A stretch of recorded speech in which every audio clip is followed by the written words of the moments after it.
हमें एक हफ्ते से सिर्फ ये डिसाइड करें कि हम कैसे आपको कहेंगे प्राइम मिनिस्टर जी, प्रधानमंत्री जी। मैं भी आपका परिवार का हूं भाई।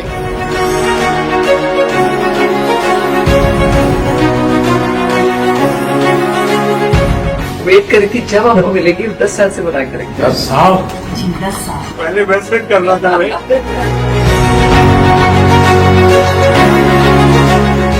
राज कपूर साहब ने दुनिया में भारत के सॉफ्ट पावर की ताकत को एस्टैब्लिश कर दिया।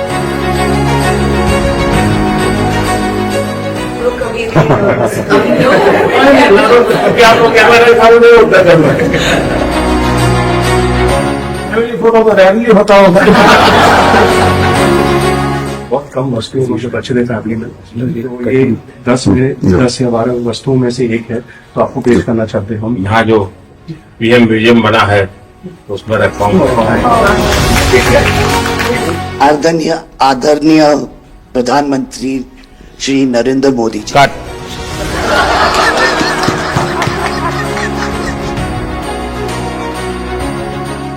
पिछले हफ्ते जो हमारी व्हाट्सएप फैमिली ग्रुप है, हमें एक हफ्ते से सिर्फ ये डिसाइड करें कि हम कैसे आपको कहेंगे प्राइम मिनिस्टर जी, प्रधानमंत्री जी। रीमा बुआ मेरे को रोज फोन करके पूछ रही है क्या मैं ये बोल सकती हूँ, क्या मैं ये वो बोल सकती हूँ। मैं भी आपका परिवार का हूं भाई, आपको जो मर्जी पड़े वो बोलिए। बहुत अच्छा रट के हाँ।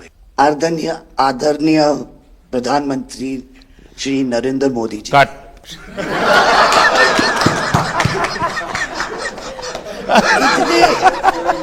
इतने कीमती वक्त में आपने सबको आज यहाँ निमंत्रित किया राज कपूर के बर्थडे 100वीं बर्थडे पे अवसर पे। हम आपका शुक्रिया अदा करते हैं। और पापा की पिक्चर के गाने की 1-2 लाइन याद आ गई। मैं ना रहूंगी, तुम ना रहोगे, लेकिन रहेंगी निशानियां। वाह। आपने इतना सम्मान प्यार दिया है, आज के दिन को सारी इंडिया देखेगी कि नरेंद्र मोदी जी प्राइम मिनिस्टर हमारे ने कितना सम्मान कपूर परिवार को दिया है।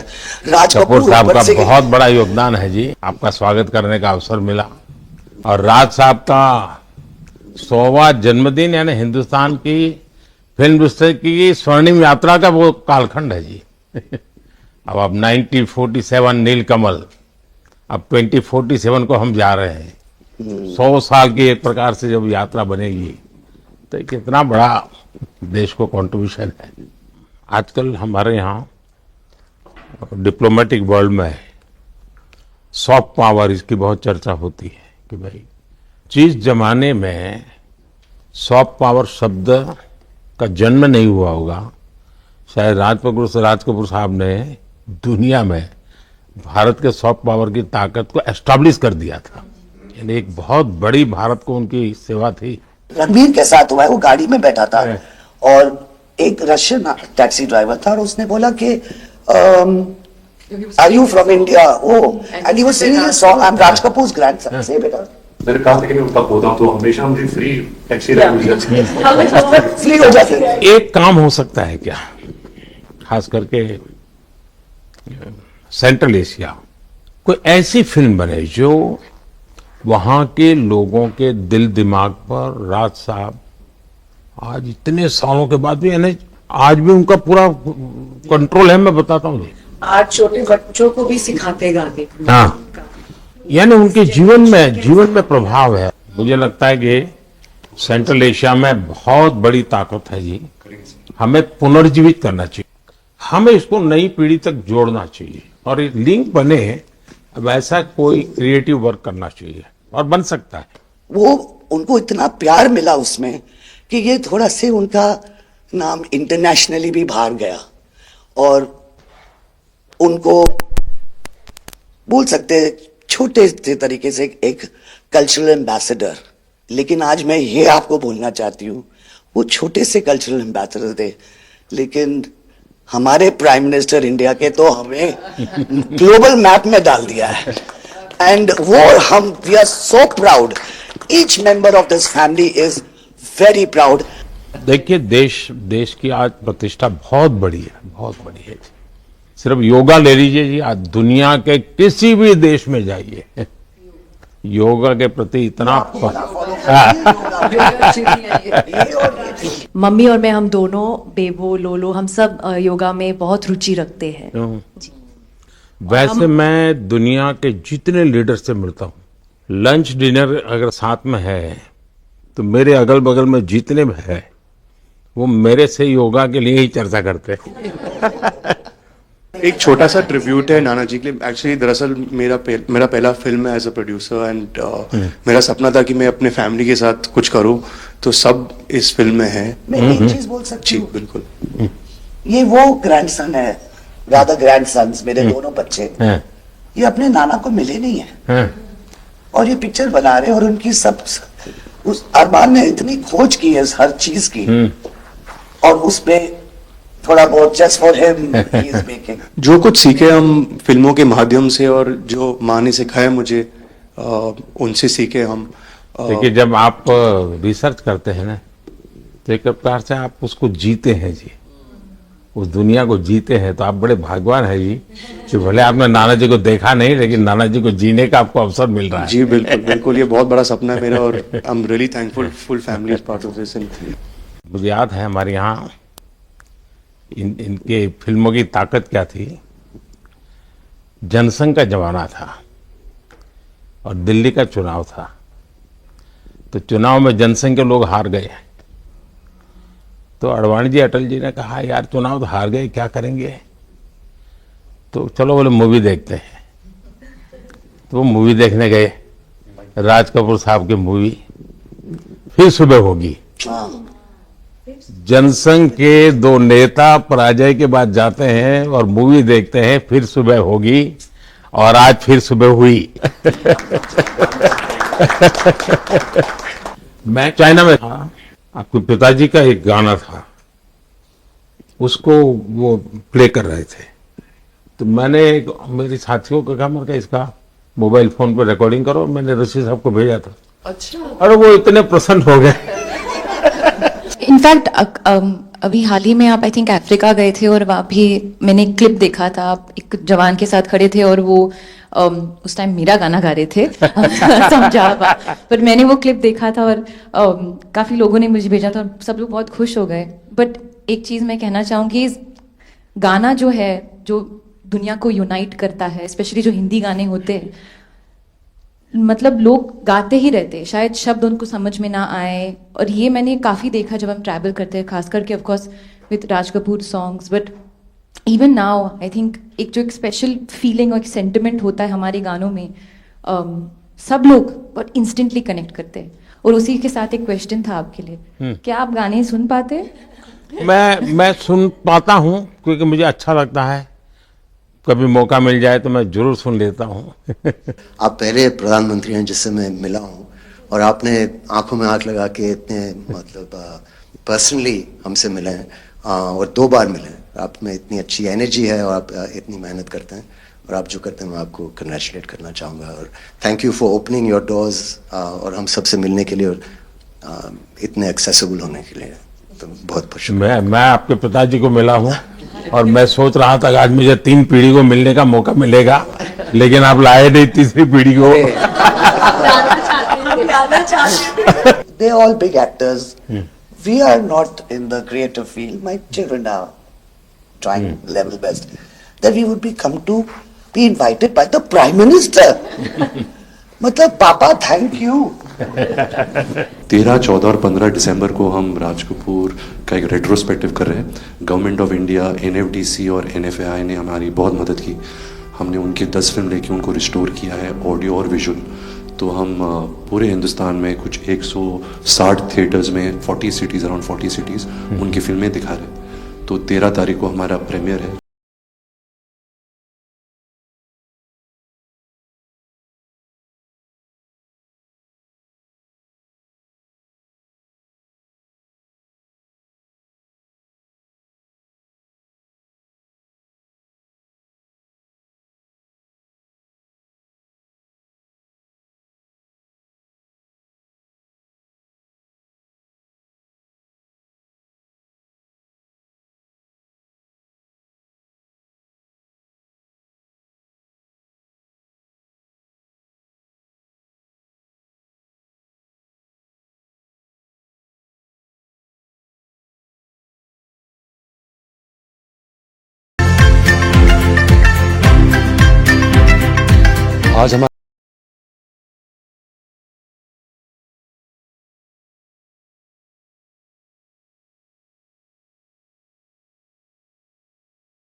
एनर्जी, उनकी एक काइंडनेस और जो जेस्चर उन्होंने जैसे हमें वेलकम किया और एक राज कपूर जी के बारे में इतना बात किया, बहुत अच्छे सजेशंस और आइडियाज़ भी दी कि हम और क्या क्या कर सकते हैं उनकी लेगेसी को आगे बढ़ाने के लिए और दुनिया को एजुकेट करने के लिए। तो बहुत ही अच्छा लगा, बहुत ही एक प्राउड मोमेंट है हमारे लिए for the family. Raj Kapoor जी जो मेरे दादाजी हैं को इतना प्यार, इतना सम्मान दिया, परिवार को भी मैं बहुत ही ओवरवेल्म्ड हूँ। I think this has been a very monumental, बहुत ही मेमोरेबल डे है हमारी ज़िंदगी में। So thank you so much Modi ji कि आपने हमें ये मौका दिया आपके साथ ये वक्त बिताने का, और दादाजी को इतना जो आपने सम्मान दिया, प्यार दिया। एक अच्छा प्रेजेंस लगता है कि हम एक लीडर से बात कर रहे हैं, अपने नेशन के हेड से बात कर रहे हैं, तो एक बहुत वार्म फीलिंग भी लगता है। एक बहुत अच्छी बात की कि राज कपूर साहब का सॉफ्ट पावर जो इंटरनेशनली है, जो इतना प्राइड है लोगों को ईस्टर्न यूरोप में, रशिया में, सेंट्रल यूरोप में बहुत लोग जानते हैं। तो वो कह रहे थे कि हमें एक डॉक्यूमेंट्री या एक फिल्म बनानी चाहिए और किसी तरह इस मेमोरी को जारी रखनी चाहिए और डेवलप करनी चाहिए एक फिल्म। आई एम श्योर नाना जी जहाँ भी है वो बहुत ही खुश होंगे कि हम सब आज मिलकर उनको याद कर रहे हैं उनके 100th बर्थ एनिवर्सरी पर। तो आई थिंक पूरी फैमिली के लिए ये बहुत ही स्पेशल दिन था। सच बात यह है कि रील में मेरे हीरो मेरे नाना जी राज कपूर हैं और रियल में मेरे हीरो नरेंद्र मोदी जी हैं, क्योंकि जिस तरह से उन्होंने इंडिया को पूरे ग्लोबल मैप पे लाया है, इट्स आउटस्टैंडिंग। आज हम सब के लिए, कपूर ख़ानदान के लिए बहुत ही स्पेशल ओकेजन है। मेरे नाना जी के 100वीं जयंती है और हमारे आदरणीय प्रधानमंत्री जी ने उन्हें सम्मानित किया अपने बिजी स्केड्यूल में, हम सबको इतना वक्त दिया। We are honestly very grateful and honoured. हमने उनके साथ इतनी बातें की, तो आज बस उनसे मिलके इतना मज़ा आया जैसे हमारे एक परिवार का हिस्सा हो। तो मैं यही कहना चाहूँगी कि ज़िंदगी मेरी सफल हो गई नरेंद्र मोदी जी से मिलके आज।